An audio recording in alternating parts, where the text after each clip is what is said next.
To official Akhtar Rahman sir YouTube channel एका नवीन व्हिडिओमध्ये आपले एकदा पुन्हा स्वागत आहे। मित्रांनो, आजच्या या व्हिडिओच्या माध्यमातून आपण परत आपल्यासाठी 20 इम्पॉर्टंट क्वेश्चन इथे आणलेले आहोत आणि हे जे प्रत्येक क्वेश्चन आपल्या समोर जे आणलेले आहेत ते विविध पुस्तकातून घेतलेले प्रश्न आहे।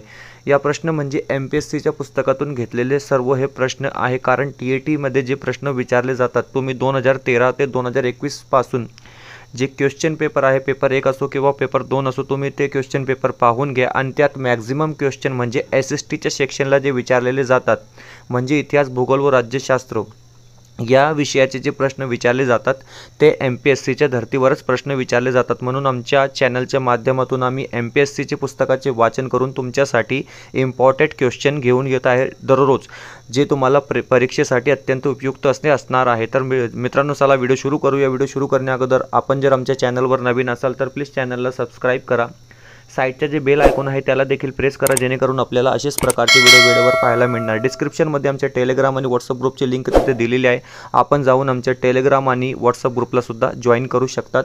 पाहूया व्हिडिओ। प्रश्न क्रमांक 1 व्हिडिओला प्लीज लाईक करा।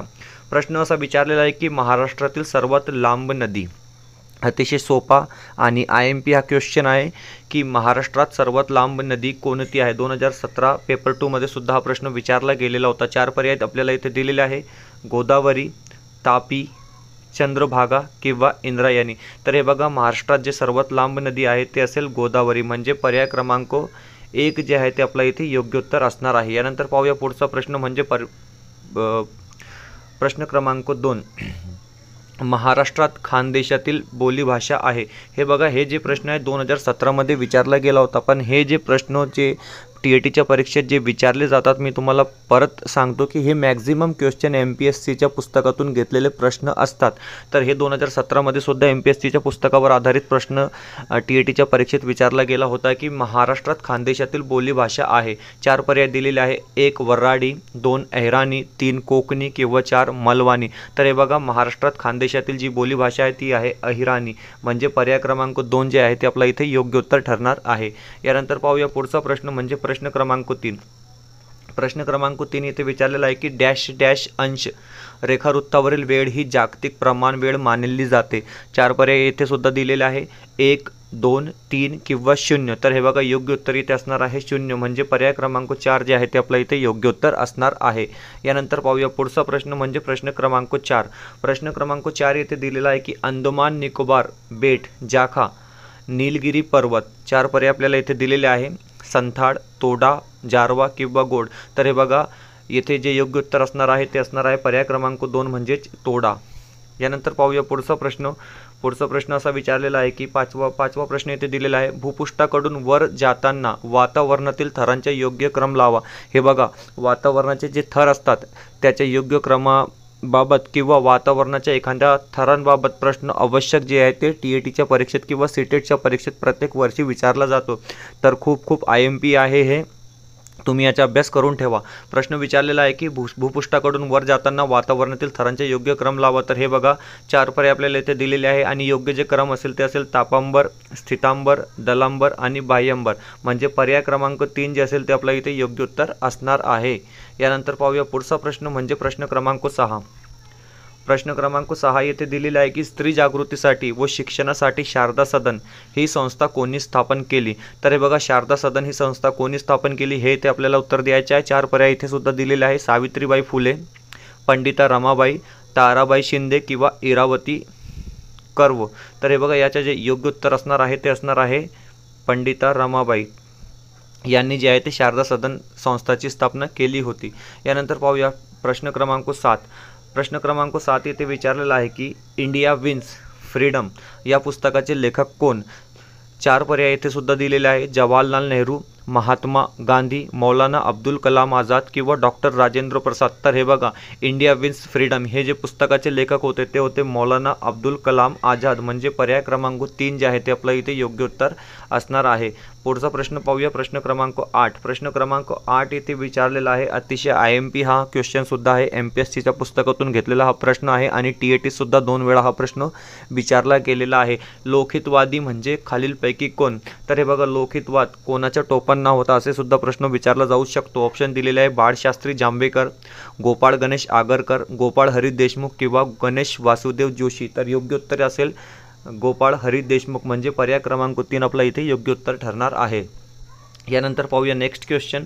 पुढचा प्रश्न असा दिलेला आहे की वैयक्तिक सत्याग्रहाचे पहिले सत्याग्रही कोण होते. तर हे बघा वैयक्तिक सत्याग्रहाचे पहिले सत्याग्रही कोण होते हे आपल्याला इथे ओळखायचं आहे. 4 पर्याय इथे सुद्धा दिलेले आहे. महात्मा गांधी, आचार्य विनोबा भावे, महात्मा फुले आणि पंडित जवाहरलाल नेहरू. तर हे बघा वैयक्तिक सत्याग्रहाचे जे पहिले सत्याग्रही होते ते होते आचार्य विनोबा भावे म्हणजे पर्याय क्रमांक 2 जे आहे ते आपलं इथे योग्य उत्तर असणार आहे. यानंतर पाहूया पुढचा प्रश्न.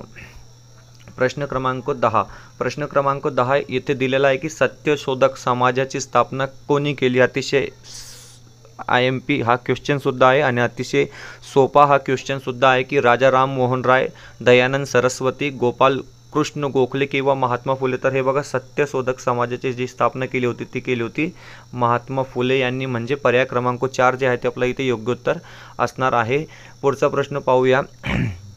व्हिडिओ आवडत असेल तर प्लीज व्हिडिओला लाईक करा. तुम्ही जर आमच्या चॅनलवर नवीन असाल तर प्लीज चॅनलला सबस्क्राईब करा, कारण आमच्या चॅनलच्या माध्यमातून आम्ही जे सगळे प्रश्न तुमच्यासमोर आणत आहेत ते रिपीट क्वेश्चन नाही, सगळे जे क्वेश्चन आहेत ते फ्रेश क्वेश्चन आहे आणि MPSCच्या 4-5 पुस्तकांचा वापर करून आम्ही तुमच्यासाठी हे प्रश्न डेली आणत आहे. इतिहास, भूगोल व राज्यशास्त्रासाठी. तुम्ही हे बघा की इतिहास म्हणजे आमचं जे सेक्शन असतो SST ज्याला आपण सीटेटमध्ये SST म्हणतो, इतिहास, भूगोल व राज्यशास्त्र म्हणजे समाजशास्त्र, हा 60 मार्कासाठी विचारला जातो आणि इथे तुम्हाला कमीत कमी 35 मार्क मिळणे अत्यंत आवश्यक आहे.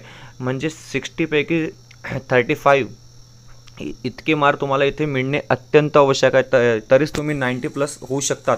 अन्यथा 90+ पाहिजे तर 35 म्हणजे समाजशास्त्र असं आपलं टार्गेट असला पाहिजे. प्रश्न क्रमांक 11 येथे दिलेला आहे. प्रश्न क्रमांक 11 येथे विचारलेला आहे की क्रांतिकारी सिंग नाना पाटील यांनी कोणत्या जिल्ह्यात प्रतिसरकार स्थापन केले. तर 4 ऑप्शन दिलेले आहे सातारा, यवतमाळ, पुणे किंवा चंद्रपूर. योग्य उत्तर असणार आहे सातारा, कारण क्रांतिसिंग नाना पाटील यांनी सातारा जिल्ह्यात प्रतिसरकार स्थापन केले होते. यानंतर पाहूया पुढचा प्रश्न. प्रश्न क्रमांक 12. प्रश्न क्रमांक 12 येथे दिलेला आहे की रॉडचा वध कोणी केला. हे बघा 4 पर्याय येथे दिलेले आहे. सूर्यसेन, भगतसिंग, कान्हेरे आणि चाफेकर बंधू. हे बघा चाफेकर बंधू जे आहे ते अत्यंत फेमस आहे आणि यांनी जे आहे रॉडचा वध केला होता. यानंतर पाहूया पुढचा प्रश्न. प्रश्न क्रमांक 13. प्रश्न क्रमांक 13 येथे विचारलेला आहे की मित्रमेळा ही क्रांतिकारकांची गुप्त संघटना कोणी स्थापन केली. तर हे बघा 4 पर्याय येथे सुद्धा दिलेला आहे. विदा सावरकर, सुभाषचंद्र बोस, श्यामजी कृष्ण वर्मा किंवा यापैकी नाही. तर मित्रमेळा ही क्रांतिकाराची गुप्त संघटना विदा सावरकर यांनी स्थापन केली होती म्हणजे पर्याय क्रमांक 1 जे आहे ते आपलं इथे योग्य उत्तर ठरणार आहे. यानंतर पाहूया पुढचा प्रश्न. प्रश्न क्रमांक 14. प्रश्न क्रमांक 14 येथे दिलेला आहे की 1857चे स्वातंत्र्य समर हा ग्रंथ कोणी लिहिला. इथे सुद्धा आपल्याला 4 पर्याय पाहायला मिळणार आहे. श्यामजी कृष्ण वर्मा, विदा सावरकर, सुभाषचंद्र बोस किंवा यापैकी नाही. तर हे बघा 1857चे स्वातंत्र्य समर हा ग्रंथ जे लिहिण्याचे कार्य केला होता ते आहे विदा सावरकर म्हणजे पर्याय क्रमांक 2 जे आहे ते आपलं इथे योग्य उत्तर असणार आहे. यानंतर पाहूया पुढचा प्रश्न. प्रश्न क्रमांक 15. प्रश्न क्रमांक 15 येथे दिलेला आहे की लंडन येथे डॅश डॅश यांनी इंडिया हाऊसची स्थापना केली. अतिशय IMP हा सुद्धा प्रश्न आहे की लंडनमध्ये इंडिया हाऊसची स्थापना कोणी केली होती. तर हे बघा 4 पर्याय दिलेले आहे. खान खोजे, डॉक्टर खान खोजे, लाला हरदयाळ, पंडित श्यामजी कृष्ण वर्मा किंवा यापैकी नाही. तर हे बघा लंडन येथे इंडिया हाऊसची स्थापना जी आहे ती पंडित श्यामजी कृष्ण वर्मा यांनी केली होती म्हणजे पर्याय क्रमांक 3 जे आहे ते आपला इथे योग्य उत्तर असणार आहे. यानंतर पाहूया पुढचा प्रश्न. प्रश्न क्रमांक 16. प्रश्न क्रमांक 16 येथे विचारलेला आहे की जगातील सर्वात मोठा त्रिभुज प्रदेश कोणत्या राज्यात आहे. बघा भूगोल विषयाचा हा प्रश्न आहे आणि MPSCच्या पुस्तकात सुद्धा किंवा MPSCच्या परीक्षेत सुद्धा हा प्रश्न विचारला गेला होता की जगातील सर्वात मोठा त्रिभुज प्रदेश कोणता आहे. तर हे बघा जगातला सर्वात मोठा म्हणजेच पश्चिम बंगाल, केवळ भारतातला नाही तर जगातला सर्वात मोठा त्रिभुज प्रदेश म्हणजे पश्चिम बंगाल. पर्याय क्रमांक 3 म्हणजे आपलं जे योग्य उत्तर असणार आहे. लक्षात ठेवा की फक्त भारतात नाही जगात हा सर्वात मोठा त्रिभुज प्रदेश आहे. यानंतर पाहूया पुढचा प्रश्न. प्रश्न क्रमांक 17. प्रश्न क्रमांक 17 येथे दिलेला आहे की उत्तर भारतात दिवसा उष्ण व कोरडे वारे वाहतात त्यांना काय म्हणतात. 4 पर्याय दिलेले आहे. वादळ, लू, ब्लॉसम, शावर्स किंवा यापैकी नाही. तर हे बघा, उत्तर भारतात दिवसा जे कोरडे वारे वाहतात त्यांना लू असे म्हणतात, म्हणजे पर्याय क्रमांक 2 जे आहे ते आपला इथे योग्य उत्तर असणार आहे. यानंतर पाहूया नेक्स्ट क्वेश्चन, म्हणजेच प्रश्न क्रमांक 18. प्रश्न क्रमांक 18 इथे दिलेला आहे की सुंदरबनात आढळणारी सुंदरी या वनस्पतीचा प्रकार. हे बघा, प्रश्न असा सुद्धा विचारले जातात की सुंदरी हे वनस्पती कुठे आढळतात किंवा सुंदरबनात आढळणारी सुंदरी या वनस्पतीचा प्रकार कोणता. तर हे बघा, हे खाटफुटी याचे जे प्रकार आहे ते आहे खाटफुटी, म्हणजे पर्याय क्रमांक 2 आपला इथे योग्य उत्तर असणार आहे. यानंतर पाहूया पुढचा प्रश्न, म्हणजे प्रश्न क्रमांक 19 आणि सेकंड लास्ट क्वेश्चन आपला आजचा हे आहे, सर्वात जास्त समुद्र किनारीपट्टी लाभलेला महाराष्ट्रातील जिल्हा कोणता. हे बघा, प्रत्येक परीक्षेत हा प्रश्न विचारला गेलेला आहे.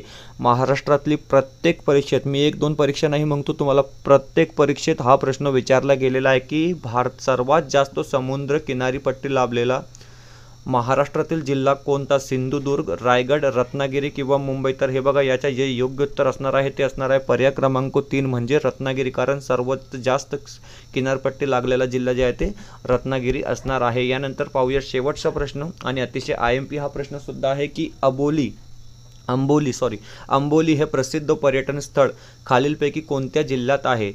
तर हे बघा, 4 पर्याय दिलेले आहे, सातारा, सिंधुदुर्ग, कोल्हापूर किंवा पुणे. तर हे बघा, अंबोली हे जे प्रसिद्ध पर्यटन स्थळ आहे ते सिंधुदुर्ग येथे आहे, म्हणजे पर्याय क्रमांक 2 जे आहे ते आपलं इथे योग्य उत्तर असणार आहे.